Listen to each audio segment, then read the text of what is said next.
Hello to those of you who are joining. Welcome to MQ's latest Open Mind. I'm Kendall, I'm an MQ ambassador, and I will be hosting today's webinar. Welcome to this latest MQ Open Mind webinar, where we're going to be introducing you to our newest MQ fellows, as well as hearing from one of our first ever fellows. The Fellows Award supports the best and brightest early career scientists who are asking challenging questions that will contribute to transformative advances in mental health research. Since we were founded in 2013, we have funded 23 Fellows Awards, covering a broad range of scientific disciplines and mental health problems. So this year, we're funding 3 new fellows who are here with us tonight.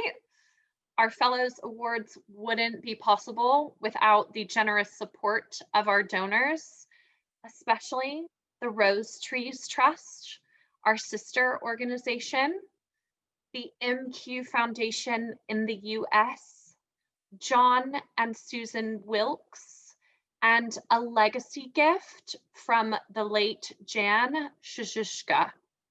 We are delighted to welcome all of them and many of Jan's family today, and to take this opportunity to say thank you for your support. Now I'd like to transition into introducing 3 of our fellows today. So we have Dr. Ruchika Gajwani with us, Dr. Catherine Young, and Dr. Mark Taylor. Ruchika, could you start out by introducing yourself and telling us briefly about what your research will be about? Hi, thank you so much, Kendall, for having me here today. My name is Dr. Ruchika Gajwani. I am a clinical psychologist in Children's Services here in Glasgow, and I'm a research fellow at Glasgow University. I have a long-standing interest in understanding what makes children and young people at risk or resilient to mental health. My particular interest is in understanding borderline personality disorder. We know that people with personality disorder have persistent, long-standing difficulties with relationships, impulsivity, fear of abandonment, and identity. And we know that these difficulties emerge early on in adolescence, but unfortunately, young people are left untreated, undiagnosed, until the problem becomes in the form of repeated self-harm and crisis intervention. And we think that there are several missed opportunities along the way to intervene early. And therefore, we have introduced to MQ the Bridge Intervention Project. Thank you very much, Ruchika. And I'd like to go to Catherine next. Hi, yeah, thank you also for having me today. My name is Dr. Catherine Young. I'm a lecturer at King's College in London. And I'm running a project focusing on young people's depression and anxiety during the COVID-19 pandemic. So I actually launched a COVID mental health research project right back at the beginning of the pandemic, back in March. And one of the things that was really apparent early on in our data is that young people were particularly likely to have experienced a worsening in symptoms of depression and anxiety from before the beginning to after the beginning of the pandemic. And we know, of course, in general, that young people are at elevated risk of depression and anxiety, but we also know that the pandemic has introduced a number of stressors that might be particularly problematic for young people. So these are things like disruptions to education, reduced employment opportunities, but also reduced social contact with peers. So my project with MQ is going to be looking at the young people's mental health during the pandemic and hopefully after the pandemic for a while as well, and looking in much more detail about the relationships between stress, depression, and anxiety in young people. Fantastic. Thank you, Catherine. And last but not least, Mark, will you kindly introduce yourself?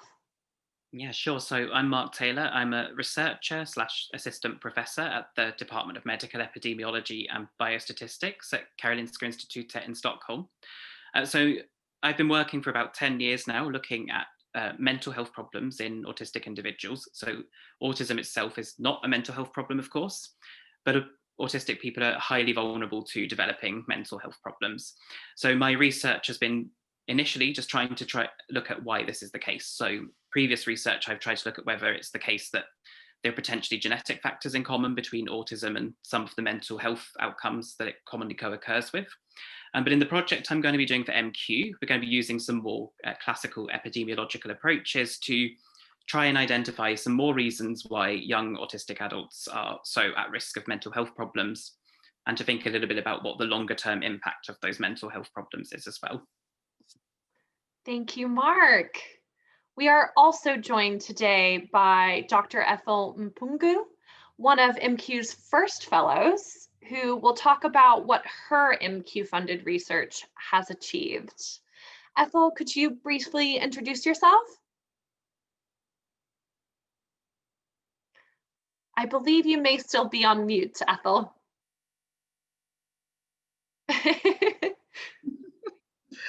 Hi, everyone. My name is Ethel Nakimuli-Mpungu. I'm a psychiatrist working in Uganda and also a senior lecturer at Makerere University in the Department of Psychiatry. I developed group support psychotherapy and evaluated its effectiveness for depression among persons living with HIV/AIDS with the help of the MQ grant. Fantastic. Thank you for that.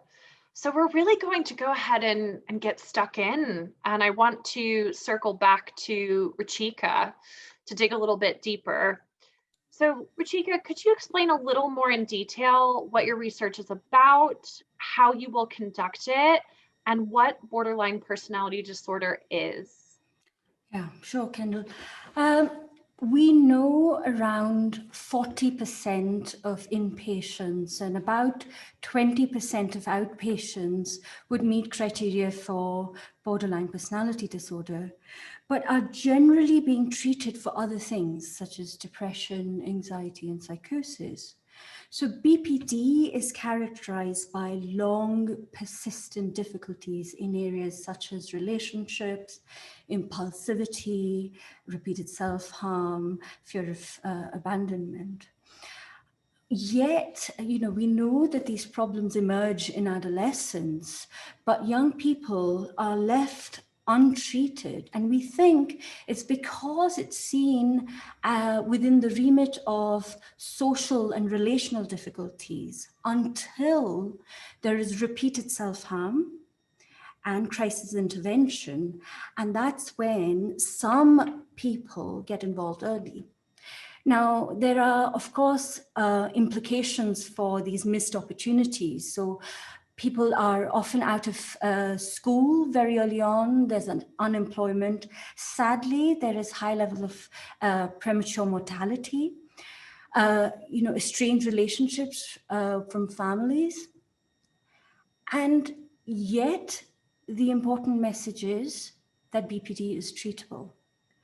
So what we are proposing within the Bridge project is to work with young people within the community and some of these young people may not be accessing services. So how can we identify, we're hoping to identify young people early in the community so we can firstly understand what are the needs of these young people. How can we design the intervention so it meets the needs of these young people? And finally, to understand, is the intervention itself acceptable to the young people early in the course of BPD? Brilliant. Thank you, Ruchika. Catherine, can you now tell us a little bit more about the research you have planned about people and COVID-19? Yeah, absolutely. So the study that I mentioned that we launched at the beginning of the pandemic, it's an online questionnaire-based study. So of course, as we all went into lockdown, online was the way to go to do research. But the real benefit that that's given us is that we're able to assess a broad range of mental health symptoms from people all across the UK and of all different age groups and different backgrounds. So we've been sending out questionnaires every month during the pandemic, and with the support of MQ, we'll be continuing to follow up young people for a total of 2 years since the pandemic began. Of course, when we were first thinking about this, we thought this would be a good period of time after the end of the pandemic, but the end of the pandemic, as we're all learning, is a confusing concept in itself. But we will be continuing to look at mental health in young people for a total period of 2 years.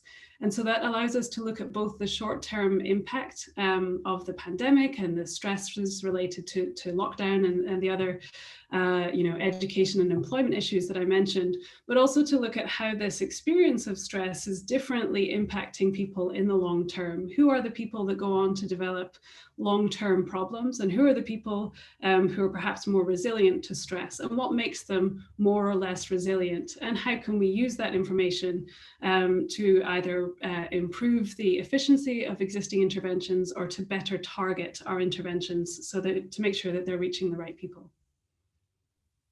And if you were to summarize what sets this research apart from other studies about COVID-19 and mental health, how would you bottom line that?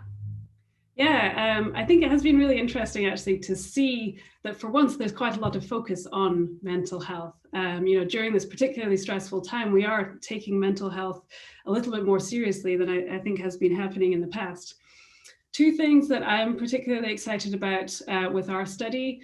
The first is that I mentioned we're doing this repeated assessments. So we have information on the same people every single month during the pandemic. So we're able to see as the situation evolves and changes, how are the same people coping and adapting to different circumstances. So that's a really powerful design sort of statistically in order to be able to look at changes within the same person.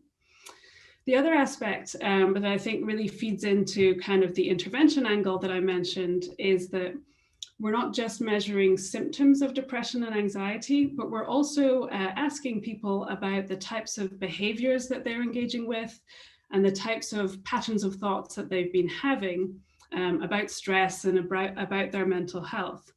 And this is interesting because thoughts and behaviors are things that we can change. Most psychological therapies are targeting changing thought patterns and changing behaviors. So by having this really detailed picture over time within the same people about what they're thinking about, how they're behaving, and how that's related to their mental health over time, we can really try and leverage that information directly into more efficient and targeted interventions. That's really exciting to hear. Thank you, Catherine. So I'd like to move on to speak with Mark. So Mark, can you tell us a little bit about your research and why you decided to research young people with autism? Sure. So we know that autistic people are at a very high risk of developing mental health problems. So if we look at existing research, it tells us that about 50 to 70% of autistic people will qualify for at least one mental health problem. So that's quite commonly anxiety disorders and depression. So we know quite well by this point that mental health problems are very common in these people. So what we want to do in this project is try to move things forward a bit beyond just showing that mental health is bad in many autistic people towards trying to think about why that's the case. So in the first part of the project, we want to try and identify some of the reasons why autistic people are so likely to develop mental health problems as young adults. So to take one example, we're going to look at whether having additional physical health problems as well impacts on mental health during the early part of adulthood. Then in the second part of the project, we want to look at the longer term impact of these early adult mental health problems. So are they just kind of reflecting this is just a very difficult, turbulent period, or do they have a longer term impact on many other aspects of life later on in adulthood? So for the second part of your question about why we're focusing specifically on young adults with autism, Well, this is a period of particularly high risk for developing many mental health problems. For example, very severe persistent depression, bipolar disorder, and schizophrenia. And we know that autistic people are at a higher risk of many of these mental health problems. And also they face a lot of pretty stark challenges during this time in addition as well. So there's a very high pressure to do well in school, think about what job you want to have, what you want to do next. And lots of autistic people say that actually just the pressure to meet these expectations impacts very negatively on their mental health. And also in addition to this, they often lose access to support services at this time as well. So they no longer qualify for childhood support services because autism is not a psychiatric disorder, often don't get care from psychiatric services. And in many countries, there are no support services actually at all for autistic adults. So this is a very difficult, turbulent time. And I think it's especially important that we focus on this period. One follow-up question, really just to get at the heart of the research. What are you really hoping this research will ultimately achieve in summary, Mark? So in summary, we first of all hope that it will identify some of the reasons why the initial part of adulthood is so difficult for autistic people, which we think can be helpful to clinicians in just kind of knowing who's going to need more help. In the longer term, if we identify lots of factors that contribute to autistic people's mental health, we hope this can also help with identifying who will need help but at an earlier point. Because as things stand, because of autism not being a psychiatric disorder, many psychiatric problems are kind of left untreated in many ways because they don't qualify for psychiatric support services often. It's often the case that they say they won't see people with autism because autism kind of supersedes mental health problems. And so they're often left without support until they get to crisis point. So we think it would be very useful to know who exactly is at a higher risk of getting mental health problems so we can support them earlier on, essentially. Thank you for that. Ruchika, I do actually have one follow-up question that's come up hearing Mark talk about this angle of young people and how to look out for them and how to support them. So in particular with your research, what are you hoping you will achieve for young people living with BPD? Yeah. Firstly, I think the Bridge study wants to understand what are the varying needs of young people early in the course of BPD in the general population. So they might not be limited to services. We have a public health focus, so we can meet young people earlier on that might be perhaps missed by services. Secondly, our research will focus with multi-agency partners. I think that's going to be really crucial. So we want to work with education, with school, social services, supported living, youth justice systems, where we know that young people are identified with these persistent difficulties. So we want to work with our multi-agency partners so there aren't missed opportunities for young people. And I think finally, and importantly, we want to work with young people and services to understand stigma and discrimination associated with BPD, so we can help improve the quality of life of some of the most vulnerable and underserved young people. Thank you very much, Ruchika. So I'd now like to transition to asking Ethel a question. Can you tell us about your MQ-funded research and the outcomes for people in Uganda living with HIV in more detail? Absolutely. Thank you for the opportunity to participate in this webinar, and congratulations to the new fellows. Well, my MQ-funded research set out to determine whether it was possible or not to train community lay health workers working in rural communities in basic mental health skills, whereby they would be able to identify individuals with depression and treat them with a first-line psychological treatment, which we had developed, that is group support psychotherapy. So we did a large trial, a cluster randomized trial across 3 districts and across 30 HIV clinics. And we found that the therapy was highly effective against depression. In that, almost 98% of participants in the group therapy were able to recover from their depression, and they remained depression-free in the 2-year follow-up period. So they remained depression-free 24 months later. So we found this demonstrated that the intervention was highly effective. Further, it was not only effective against depression symptoms, but it also improved the physical health of the persons living with HIV/AIDS. They reported improved adherence to their antiretroviral medication. And from our 2-year follow-up data, we also find that participants in this group therapy reported improved suppression of the HIV virus. So this means that participants in this intervention will not be able to continue to spread the HIV virus. Those who had unsuppressed viral load, with participation in the group psychotherapy, the viral load is suppressed, and hence they cannot continue to spread the HIV virus. In addition, we found the intervention to be highly cost-effective, and also it equally attracted both males and females, which is unlike other psychological treatments on the African continent that have mostly focused on females. So that is good for the community. So we can engage men in mental health care, and we can address issues like perpetration of domestic violence, which causes a lot of depression in our communities. Sounds like a value add from a number of angles. I've got a follow-up question on how has being an MQ fellow impacted your career? Okay, of course, being an MQ fellow has impacted my career in very many positive ways.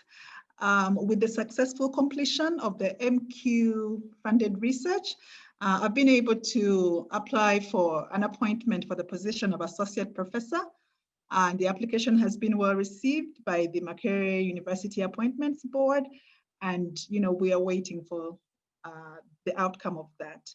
But also MQ has, given my work a lot of visibility.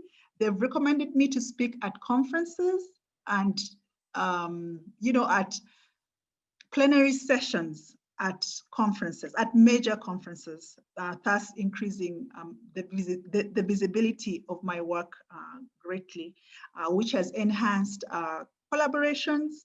And, very many people are interested to form a partnership with us and help us to scale up this intervention to other communities that may need it. Speaking of your visibility being raised, your work has been recognized recently when you were listed as one of BBC's 100 most influential women of 2020. So tell us a little bit about how that feels. Well, that felt, first of all, I was very surprised by making the list. But I felt humbled and honored to be, given such an award. And I remember feeling a sense of deep, deep gratitude for all the support that I've received from MQ and other funders that have supported me, like Grand Challenges Canada, because without their support, I would not have been able to do this work, and the world would not know anything about this work. So I felt a great sense of gratitude and also excited about, the additional visibility that comes with, making such a list. A big congratulations, and there's a lot trickling through in the chat as well. One final question for you, Ethel. We have new fellows online, and do you have any words of wisdom or advice for these new MQ fellows? Yeah, absolutely. I have some small piece of advice, basically, which is to focus. focus on your MQ research. You know, with us researchers, there's a way after when you win a major grant, then other opportunities come up, you know, and you're tempted to get involved in so many research projects. But really, for the MQ funded research, I would advise that you focus on that research. And then secondly, as you conduct your research over the coming 3-4 years, you need to start to tell your story about this research, you know, to audiences, at conferences, workshops. You know, you can publish your work as you develop it. Don't wait until the end of the 3 years, but, you know, start engaging the public, start engaging the world with your work, telling them about it as the work evolves. That's what I would advise. A huge thank you for all of your insights, Ethel. A number of you have been asking in the chat about when we're going to address questions, and now is the time to do that. So I've got a list of questions that have trickled through. We're going to start working through. And the first one I'd like to direct to Ruchika. The question is, do you think there is a problem with the label of personality disorder? There's certainly a challenge, and it's something that I get asked a lot and think about quite a lot. And there is a lot of stigma and discrimination associated. And sadly, our pilot work in Glasgow showed that a lot of that is held within services. So it's not just within the population, but within services. And we really want to work. What the challenge is, if you leave young people unassessed and then they don't get treated. And we know that from our work. Young people with some of the most complex persistent difficulties are out of services by age 18. And we know the implications are huge, you know, in terms of their quality of life. So it is a challenge. So if we leave them unassessed and undiagnosed, perhaps, then we don't provide the treatment that is going to be useful. So within the bridge intervention, we want to work with young people to understand how we can tackle this. Thank you. There's a follow-up question off the back of that to get a little bit further insight. So what BPD intervention is planned is the question. Yep. Alongside, how does that compare to current practices? Sure. So the current intervention is called the bridge intervention, which is threefold. Firstly, the intervention will include comprehensive assessment. What we find is that young people don't always get the comprehensive assessment. So, for example, neurodevelopmental difficulties, adverse childhood experiences, cognitive functioning, their functioning, quality of life. So that is not always assessed. So first part of the bridge intervention is comprehensive assessment of the young people's needs. The second one is up to 16 sessions of cognitive analytic therapy. So cognitive analytic therapy is a relational model and has good evidence from Australia with young people early in the course of BPD.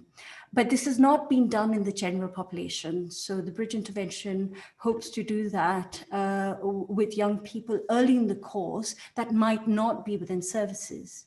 And thirdly, and crucially, we want to engage with multi-agency partners. So we want to work with school, with social services, with families, with counselors to understand the unique context of the individual. And I think that's going to be really important in delivering the bridge intervention. Thank you.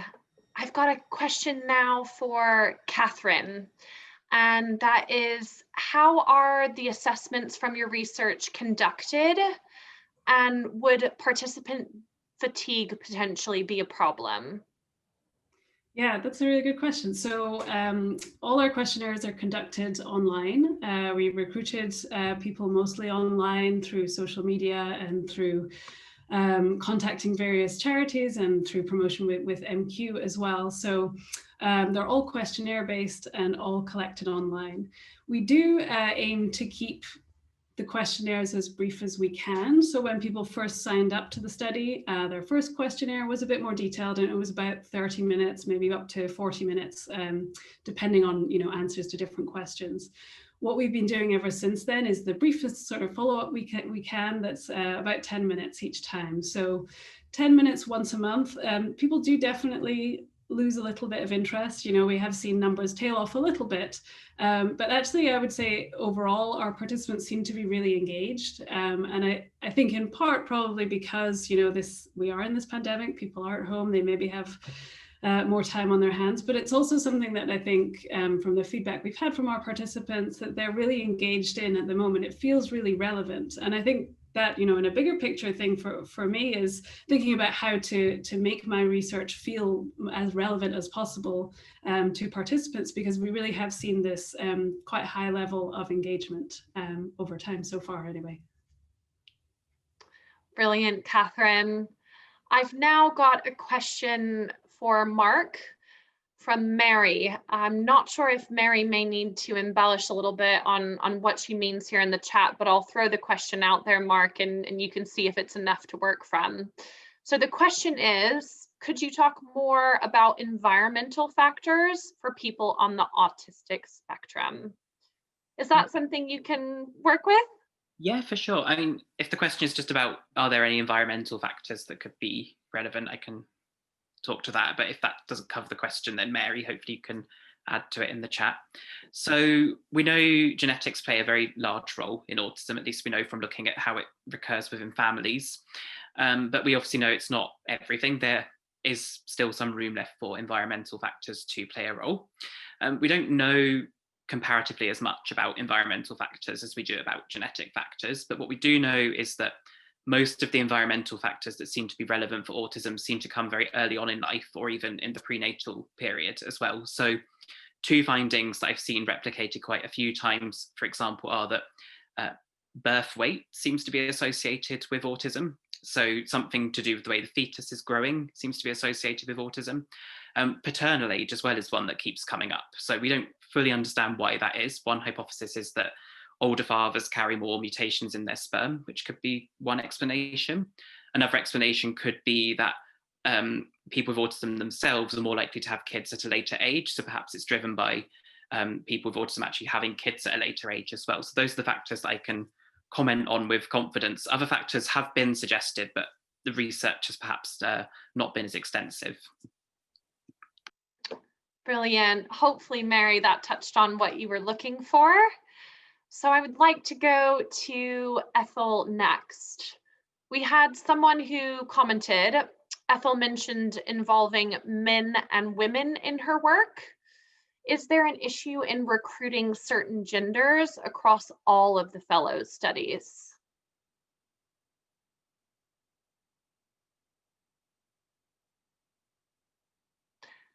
I think you may still be on mute again.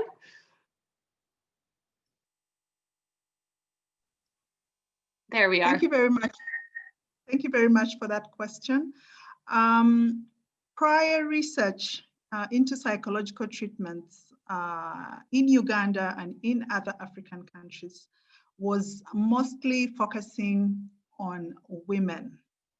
And some of the research that was done actually showed that men were not benefiting from those particular psychological treatments that were evaluated.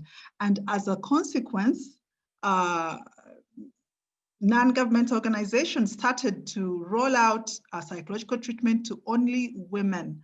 So men in the community were left out, especially in my country. And yet they also do suffer from depression. But also in our culture is a patriarchal society. As women, we depend on men. And so if if your partner does not understand that you are depressed, or they may not understand some of the things they're doing are contributing to your depression, then even though you attend psychological treatment, how would you get better?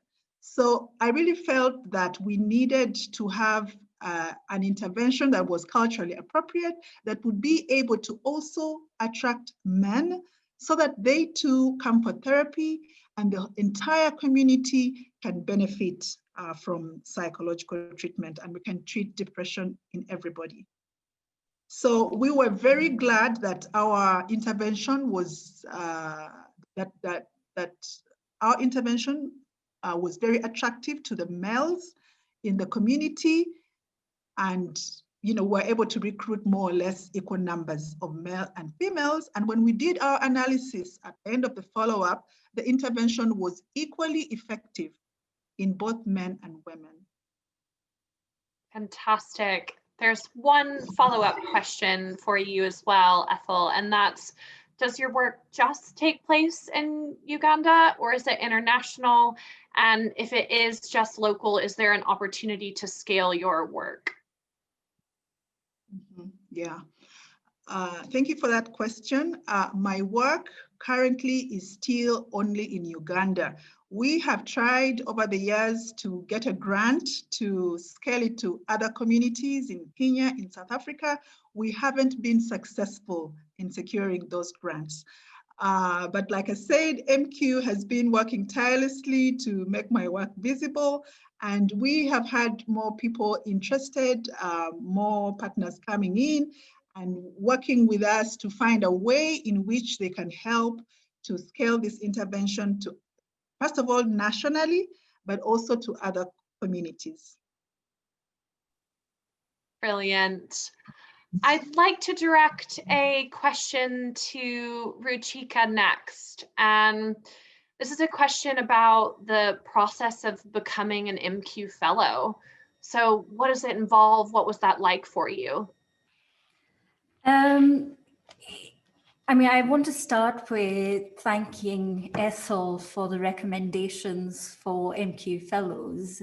I'm genuinely deeply humbled and moved, and I appreciate your advice. For me, my background, Kendall, has been in developmental psychology, and I've really been interested in understanding what are the factors that are involved in risk and resilience towards young people, children and young people's mental health. So leading up to the MQ Fellowship, both my research and clinical work was engaged in early intervention with a specific focus on psychosis. And it was this work that really showed me that some of the most vulnerable young people were not being assessed in particular with persistent difficulties. And of course, the reasons for that are complex. But I really wanted to understand how we can improve the lives so there aren't these missed opportunities, for young people. So the MQ Fellowship came at a time, and it's been an absolute pleasure and hard work leading up to this. I'm absolutely delighted to be here. Thank you, Ruchika. Mark, I'm wondering if you can bring to life the rigor of the process and what it really looked like for you. Sure. I actually thought this was a very positive experience compared to other applications, not just because I actually got funding, but in general, I thought MQ were very supportive throughout the process. Like, for example, getting feedback after the initial expression of interest, that's quite rare. You normally just get a flat out just yes or no at that stage. That was really nice, just to kind of constantly feel like I knew how I was getting along, and seeing reviewer comments before the interview as well. So I think that it's a very good, positive process, but extremely rigorous, I think, definitely. So, I've never gotten so many reviews on a grant proposal before. I think there were at least 6 or 7 reviews, I think. It was very rigorous. So I felt afterwards like I really understood, what was good about the project and what maybe could have used some improvement prior to the interview, so that I could really think about which aspects could be improved and built on. Fantastic. So I want to head to Catherine next, and we've got the following question. What sort of other stressors do you think young people face that your research may be able to help them with? Yeah, well, where to start for young people? I mean, I think a lot of my research over the past sort of 5 or 6 years I started off studying adults and studying parenting specifically. And then I moved to study anxiety and depression more specifically. And within that, looking at young people, so sort of both older adolescents and younger adults, this period that in academic literature, at least now, has been called emerging adulthood, which I think does sort of capture the variety of stresses that young people do face. It's this period of time where you're going from being part of a family to being increasingly independent.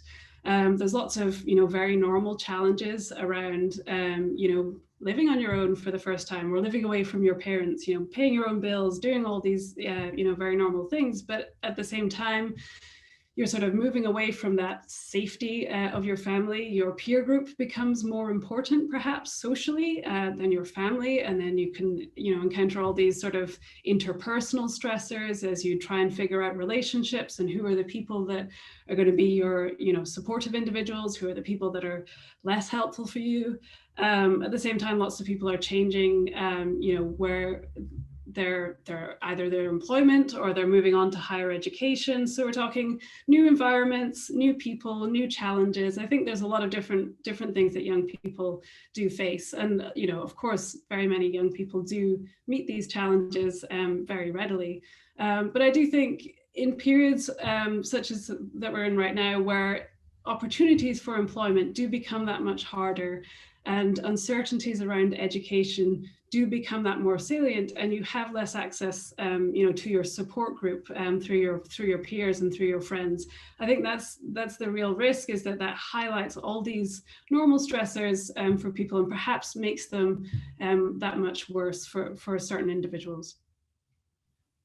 I've got another question for you at this point, Catherine, and that's in relation to the population in your study. So where are the subjects in your research? Are they in London, or are you looking at young people across the UK or even an international cohort? Yeah, this is one of the snap decisions we had to make in basically the week we had to design this study, but we're studying people all across the UK. So even early on in the pandemic, it was very clear different countries were reacting in different ways. So we decided to focus on the UK, where we had, at least at the time, a sort of coordinated national strategy. And we could really, focus then on understanding the situation that people in our study were in. So in total in our study, we have around 40,000 people who've responded across all age groups. About 4,000 of those individuals are young people aged 16 to 25, and they're a lot in England, but many across Scotland, Northern Ireland, and Wales as well. I think we even have a number of subjects in the Outer Hebrides, so the furthest islands of Scotland. So we're hoping to be quite well represented of the UK as a whole. I'm going to throw one more question your way that's trickled through in regards to some of the detail of your research, and that is, in order to understand and interpret the results of the questionnaire at different time points, do you have a systematic way of capturing the external influences? And an example that was given was what tier of lockdown, at what point in time, news of vaccine, etc. Yes, that is another one of the challenges we're facing. I think this it relates to a larger point that has become really salient to me in terms of pandemic-related mental health studies. I think it's very tempting to talk about how the pandemic has caused a change in mental health, but of course we can't say causally because we don't have a control group of people who weren't affected by the pandemic. So we can't say this has caused that change. And I think to the same degree, looking at, changes over time, we can't necessarily tie things specifically to a lockdown because, it could be lots of other things happening and we don't know, what would have happened if we didn't do the lockdown.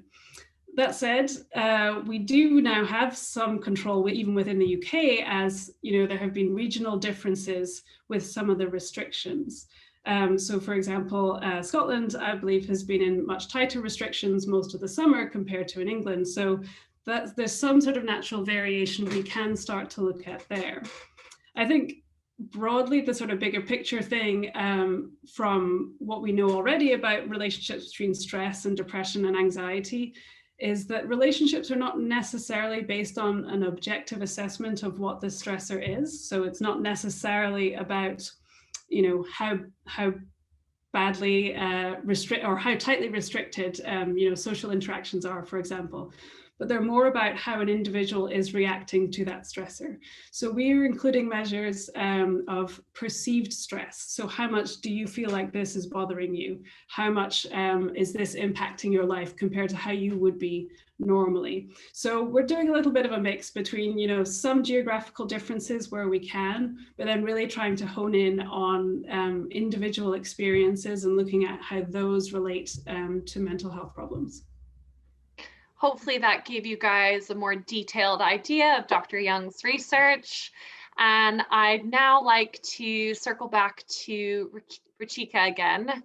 And we have a shared experience or an experience of a personal experience with BPD. So someone has said, I've suffered with this from childhood. Unfortunately, through the discrimination and stigma from psychiatric services, it makes it incredibly difficult to pursue help. Is there going to be help with younger people to seek treatment by making it more accessible and more understood by mental health professionals? Well, that's certainly the hope. And thank you for that very, very important question, because I think there is a lot of stigma and discrimination within services, but perhaps something else to say is that services are also grappling with understanding the early assessment of BPD. So it's a two-pronged approach. What our pilot work showed in Glasgow is that there was certainly myths around, you know, BPD. We know there is evidence that these problems emerge early. So there are different terms that might be used for the emerging difficulties. But sadly, young people are treated for other things, but not focused intervention for these persistent difficulties, which have an impact on their quality of life. And these are then maintained by the stigma and discrimination. And young people then find that they are missed by services by being discharged earlier on from CAMP services. And these are young people who make CAMP services in the first place. There are a lot of young people who don't make specialist services. So by taking bridge intervention, and sorry, just an extra thing to add is that these persistent difficulties are not limited to one services. Our research has shown that it is across the board. You know, you see them with young people with persistent difficulties in looked after children. We know there is overlap with neurodevelopmental conditions. It's certainly prevalent in the youth justice system. So there are different areas where we can intervene earlier on with young people so we can help them in improving quality of life. So the problem doesn't become more entrenched. We wait to intervene far, far too late. And, you know, when it becomes crisis. So our research is really hoping to work with our multi-agency partners. And we had a brilliant workshop with some of the young people from the Triumph Network, which is a national network of young people's advisory group. And the young people were just so enthusiastic in saying that you need to understand the language around this with young people, you know, to improve services. So that is very much part of the work that we're hoping to do for the bridge intervention to work.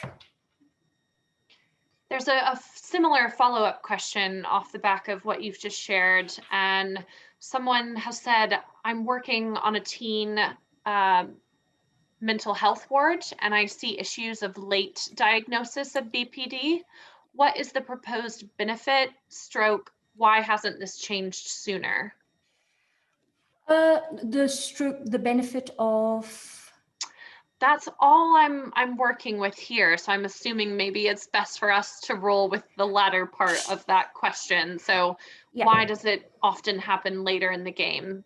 There are lots of different reasons. I think there are certainly myths around BPD. Some of them, historically have been, people in terms of the diagnostic system, BPD is diagnosed over the age of 18. And there's a certain, myth that personality sort of is still developing. Research shows actually personality develops well into old age. So the problems that we experience in terms of, adolescence that they experience is persistent difficulties. By age 14, these are young people who've been experiencing these difficulties for a very long period of time. But I think with some of the best intention, the label certainly causes stigma. So people are hesitant to use the label, and I can understand that. But then by doing that, the challenge is that we are leaving young people unassessed and we're treating them for other things. And that is really, really problematic. So one of the ways we think we can work around or work with young people and services is to have the public health focus. I want to draw comparisons with schizophrenia research. When I started my PhD, a while back in early intervention psychosis, very similar work was going on.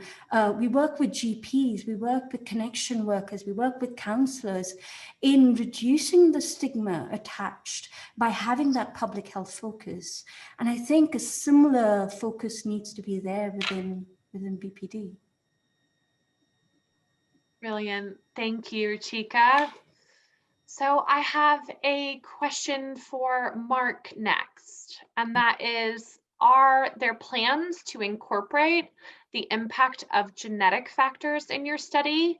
And if so, how will you assess genetic environmental interactions in subjects? Yes, one of the studies we will do, which we actually just started work on, is actually looking at the impact of genetic factors on mental health outcomes in relation to autism. So what we are going to do in this project is calculate what's called a polygenic score. So this is based on the results of genetic studies of people with autism. And based on those results, we calculate a score that summarizes sort of how exposed someone has been to genetic variants associated with autism. So we are planning to look at how those factors associate with mental health outcomes. But the thing we're really interested in here is how useful this could potentially be in helping us to identify who is at risk of mental health problems. So in comparison to what we already know is associated with different outcomes, does this kind of add something above and beyond that? So yes, we will be incorporating that. I've got something related, but that's going to dig a bit deeper. So we have a question as follows. Given that autism has a strong genetic link with well-established mechanisms of synaptic dysfunction, amongst other things, do you think that studying your cohort of autism patients could help to better understand the mechanisms underlying mental ill health, where we know a lot less? And secondly, autism is a wide spectrum of diseases. Are you studying particular type of mutations or autisms? Okay, good questions. So with regard to the first question, I wouldn't want to comment too much on synaptic connections and that kind of thing, because I'm not a neuroscientist. That's not really what I'm working with here. But certainly in looking at genetic links between autism and other outcomes, we certainly start to get a sense of how everything kind of ties together, because we know there's a huge amount of overlap between conditions that seem to have very different symptoms to one another. When we look at them on a genetic level, we see, for example, that there are genetic links between autism and, for example, ADHD, with intellectual disability and with anxiety and with depression, so with a lot of things. So it really does help us to really see kind of where it fits into the bigger picture. So in terms of the second question, that's a really good question. It's a really important point. There's lots of different kinds of autism that can be associated with, for example, rare mutations. So in the data we have, it's diagnostic data taken from clinics in Sweden, from clinicians. So we probably can't go into quite that level of detail of saying that, it's autism associated with, say, Fragile X syndrome, just as one example. But one thing we are planning to do to try and approximate this is to think about whether we see any differences in our results for people with autism who also have an intellectual disability diagnosed as well, compared to people that just have a diagnosis of autism without intellectual disability. So that's kind of thought to be one of the proxies of whether there is perhaps some kind of genetic mutation associated with autism. So we will touch on that issue, certainly. Thanks for giving us some of the technical detail there, Mark. I've now got a question for Ethel, and that is, have you had any lockdowns in Uganda? And if so, has this impacted your work in some way?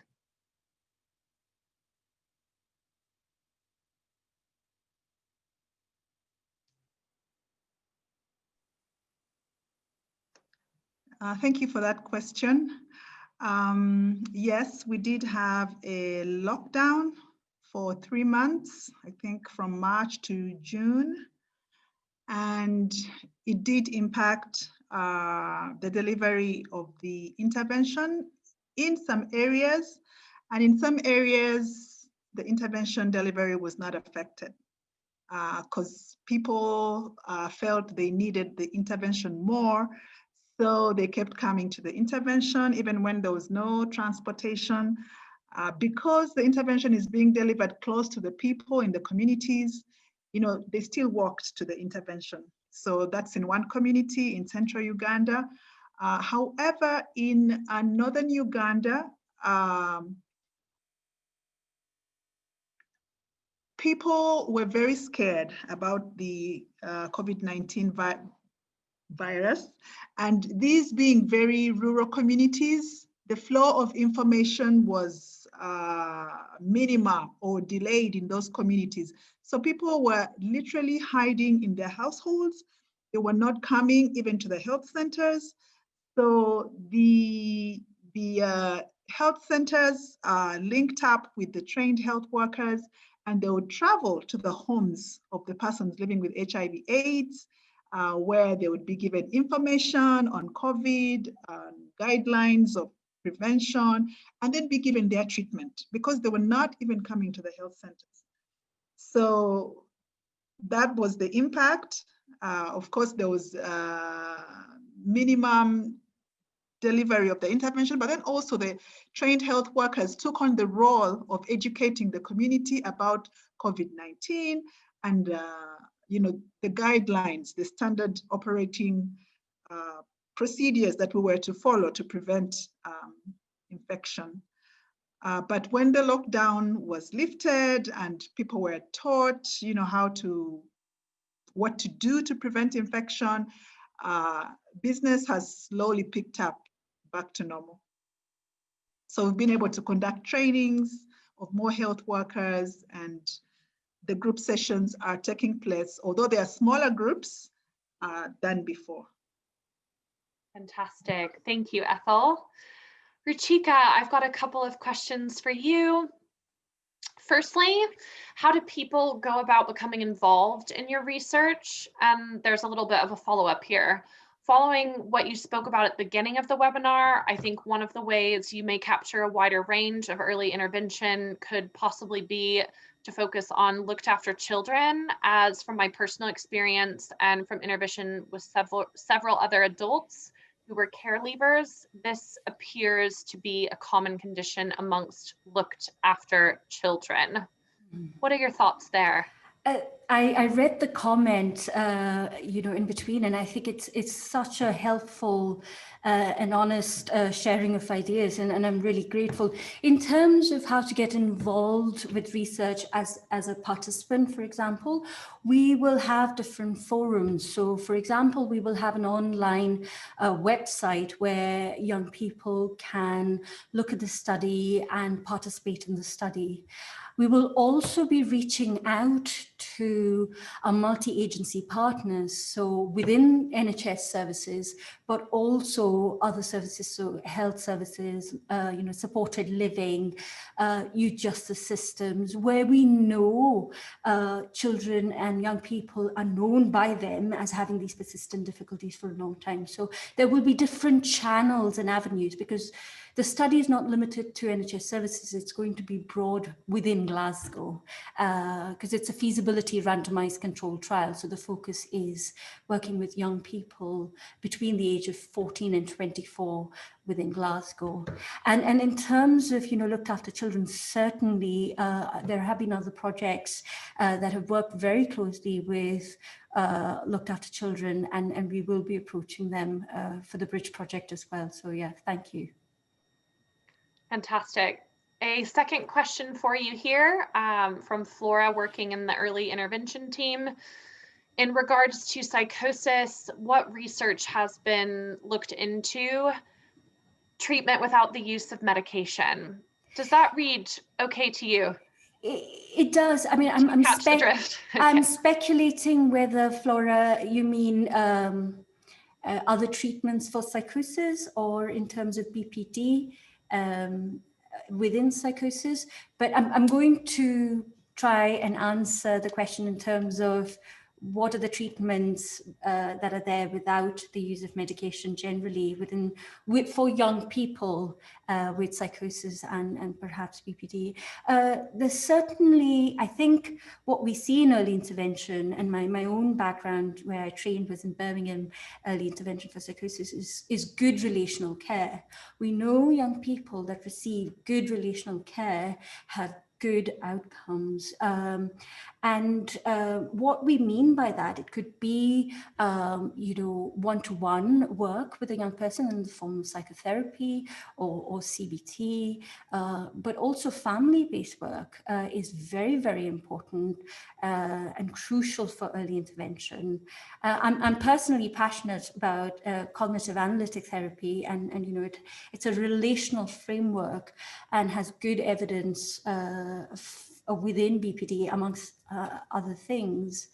But also, I think the focus is going towards vocational outcomes. So not just reducing the symptoms, how do we work as human beings with what we experience, but still have good outcomes, good relationships, good quality of life, be attending school. So the focus is also shifting within early intervention in working with vocational and relational outcomes.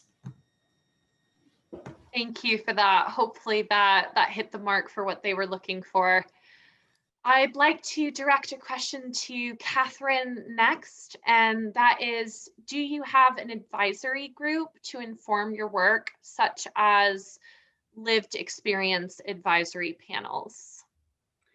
Yeah, so in the initial stages of this project, we did a fair amount of consultation with local groups. Again, as I mentioned, it was kind of a rapidly built study. So we had all of our materials reviewed by a panel of service users that are based here at KCL at King's in London. And then we had a separate panel where we sort of discussed some of our broader research questions.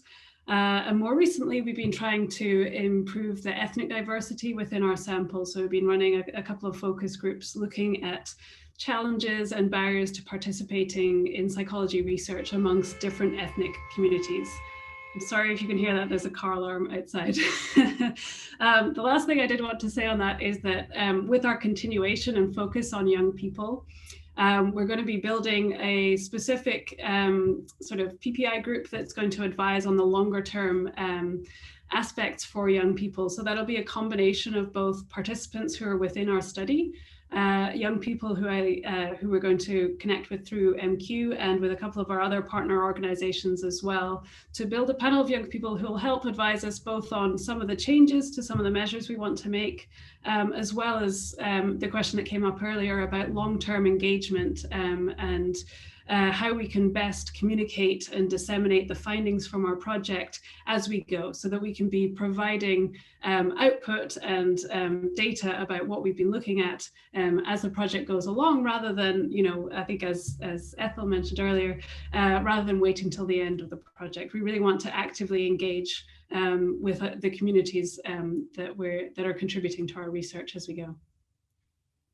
Thank you. Ethel, I'd like to pass on that same question to you. So how did you involve people with lived experience in the design of your work?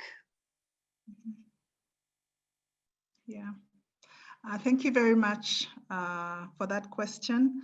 So we involved various stakeholders at the developmental stage of the intervention. When we got a seed grant from Grand Challenges and we set out to develop this intervention, we went back to the community, or we went to the target community and conducted focus group discussions and key informant interviews with individuals that were being treated for depression, the health workers that were involved in their treatment, and the caregivers of those persons that were having depression at that time. And we asked them, you know, how they would want an intervention for depression to look like, what would make people in the community come to the intervention, and they were able to give us feedback on what they wanted. Now, our intervention has 2 sessions on livelihood skills. This was not our idea. This was the idea of the community. When we conducted this study, they told us that, look, doctor, look at us. We're living in abject poverty, you know? So if you come with your intervention and it leaves us in this poverty, I don't think people are going to be interested. So we went back to the drawing board and said, now what do?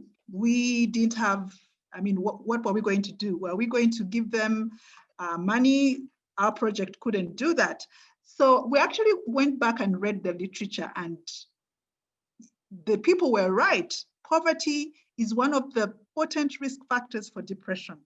And they were asking us to do something about it. So we decided to go back to the drawing board and ask ourselves, what are we going to do? So we said, well, let's add, you know, 2 sessions focusing on livelihood skills, teaching these people basic livelihood skills, you know, at the end of the psychological treatment. And that's what we did. And it really worked wonders. And I think it is one aspect of the intervention that attracted men to the therapy, but also it helped us in evaluation of the intervention, because we found that when people were really, truly actively participating in the income generating activities, we knew that their depression had healed. So that's my experience. Thank you. I think this is such an important part of the work that you all do as researchers. So if we could actually do a roundabout of everyone, I know we only have a few minutes left, so if we can keep it to kind of a 60-second highlight. Ruchika, did you have any advisory groups to inform your work, such as lived experience groups? Yes, Kendall, we worked with young people in the Triumph network. They're based in Scotland, but it's a national network, and the young people were absolutely brilliant in shaping the project. And we have 3 workshops planned along the way of BPD, because I think it's going to be crucial for our project to work, you know, for us to work with young people. Thank you very much. So Mark, I've got a couple of questions for you. Let's follow up with the same one. Do you have any advisory groups to inform your work, such as lived experience advisory groups? So this project is designed based on a priority setting exercise, which was conducted a few years ago in the UK, which I was involved with focus groups for. So essentially it was looking for the opinions of autistic people and people who care for them about kind of what would you like to see the research focusing on? And mental health consistently comes up as one of the big topics that should be focused on, as is adult life as well. So this kind of very much brings those two topics together. I'm currently trying to put together an advisory group to inform on the future directions of the project and to inform on where we should go after this project. So if anyone here is interested in being involved, they should certainly contact me. Thank you. And one final question, you'll wrap us up for the day, Mark. Someone said, you mentioned looking at the age when autistic people leave school. Can you look at variation in what different ages people leave school, or whether they are in school to start with? It's a really good question, and I think it's really important. So I think for various reasons, a lot of autistic people end up no longer attending school. So it would be, I think, really good actually to be able to focus on those people a bit as well.